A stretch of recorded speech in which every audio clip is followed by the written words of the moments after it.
السلام علیکم دوستو، یقیناً آپ خوش و خرم ہوں گے اور پاکستان کے ورلڈ کپ سے آؤٹ ہو جانے پہ ذرا غمزدہ تو ہوں گے۔ ظاہر دکھ ہوتا ہے قومی ٹیم ہار جائے، لیکن جس دن یہ ٹیم جا رہی تھی ورلڈ کپ کھیلنے کے لیے تو اس دن محسن نقوی صاحب نے تو لاکھوں کروڑوں ڈالر کا غالباً اعلان کیا تھا،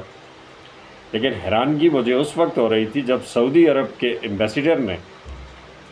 قومی کرکٹ ٹیم کے اعزاز میں زرانہ دیتے ہوئے ان کے حج اور عمرے کے ٹکٹ کا اعلان کر دیا۔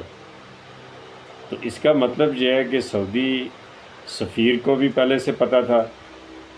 اور محسن نقوی صاحب بھی یہ جانتے تھے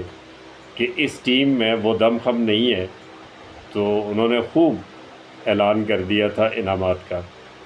اور ساتھ ہی انہیں پتہ تھا کہ اس ٹیم پہ تنقید بھی ہونی ہے، تو انہوں نے قوم کو منع بھی کر دیا تھا کہ تنقید بھی نہیں کرنی۔ چلیں، یہ سب اب ماضی ہوا،